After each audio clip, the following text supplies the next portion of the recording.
Chris, I would never hold you to this, just for fun. And then there's always one or two. Mm-hmm. Who are we sleeping on? Is it Sam Hartman coming out of Notre Dame? Is it potentially Leary, who had a very yawning performance at Kentucky? Is it possibly Joe Milton still gets a lot of love? Maybe the light bulb comes on for him finally. Bo Nix, maybe a Michael Pratt.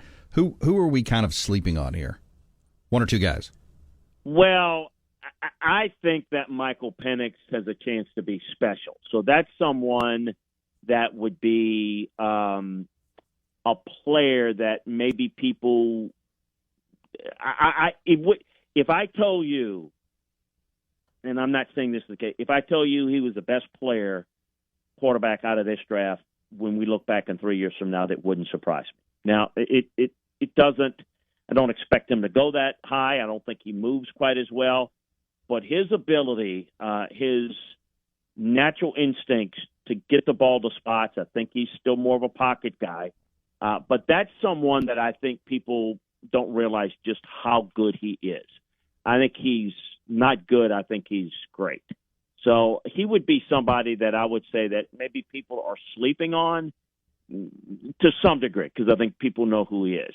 In terms of, I'm not crazy about Joe Milton. I would say that somebody like Jordan Travis, might be somebody that would have a chance to be developed down the road. I think Sam Hartman can be a serviceable guy. I think Michael Pratt had some abilities. You mentioned those guys.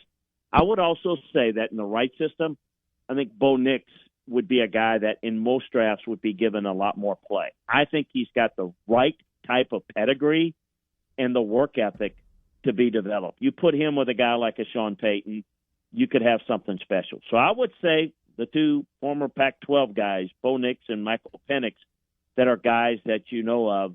The under-the-radar guys that just have some ability, I don't think they're going to make it. A Carter Bradley out of South Alabama is intriguing, but I don't think he's going to make it. I mentioned Jordan Travis. I definitely would not put Joe Milton in that list. I do not.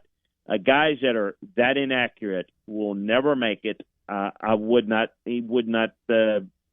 be comfortable with him in the UFL, much less the NFL, but we'll see.